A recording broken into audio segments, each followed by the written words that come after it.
ఉపరాష్ట్రపతి ఎన్నికల్లో యూటర్న్ తీసుకున్న బీఆర్ఎస్ కు కౌంటర్ ఇచ్చారు ప్రభుత్వ విప్ ఆది శ్రీనివాస్. తెలంగాణ వాదంతో అధికారంలో వచ్చి తెలంగాణ ప్రజలను మోసం చేశారని ఫైర్ అయ్యారు.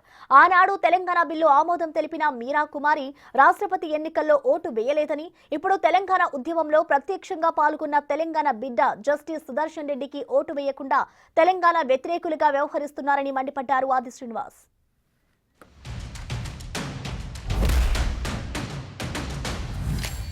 రేపు జరగబోయే ఉపరాష్ట్రపతి ఎన్నికను మరి అబ్స్టెయిన్ కావాలని బీఆర్ఎస్ పార్టీ తీసుకున్న నిర్ణయాన్ని నేను ఈరోజు పార్లమెంటరీ పార్టీ నాయకుడిగా మా నాయకులు కేసీఆర్ గారు ఇచ్చిన ఆదేశాన్ని మా పార్టీ ఎంపీలకు కూడా తెలియజేయటం జరిగేది.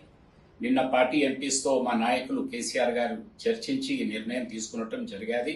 దీంట్లో ప్రధానంగా బాధతో ఈ నిర్ణయం తీసుకునడానికి కారణం గత నెల రోజుల నుంచి రాష్ట్రంలో రైతులు ఎదుర్కొంటున్న మరి ఈ ఎరువు సమస్య, ప్రధానంగా యూరియా సమస్యను ఇటు కేంద్రంలో అటు రాష్ట్రంలో ఏ పార్టీ కూడా దీన్ని పరిష్కార మార్గానికి ప్రయత్నాలు కూడా జరపలేదనే విషయాన్ని గమనించి ఈ నిర్ణయాన్ని తీసుకున్నాం. తెలంగాణ వాదాన్ని సెంటిమెంట్గా రంగరించాలని చూడడమే తప్ప మీరు తెలంగాణ ఇచ్చిన మీరా కుమారికి ఆ రోజు ఎందుకు ఓటేలను సమానం చెప్పాలి. తెలంగాణ కోసం పోరాటం చేసినట్టు తెలంగాణ బిడ్డ ఈరోజు ఉపరాష్ట్రపతిగా బరిలో ఉంటే ఎందుకు ఓటేరో ఈరోజు తెలంగాణ ప్రజలకు సమానం చెప్పాలి.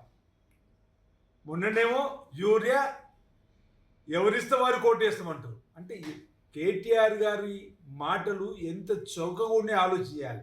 ఈరోజు యూటర్న్ తీసుకున్నారు. మీరు తెలంగాణ బిడ్డలకు ఎక్కడ కూడా న్యాయం చేయలేదు. అందుకే మీరు ప్రతిపక్షానికి పరిమితి చేసి మీకున్న ఆ 3-4 ఓట్లో ఇప్పుడు సుదర్శన్ రెడ్డి గారికి వేసిన నిజంగా తెలంగాణ కోసం కొట్లాడిన వాళ్ళు చెప్పనుకోవచ్చు.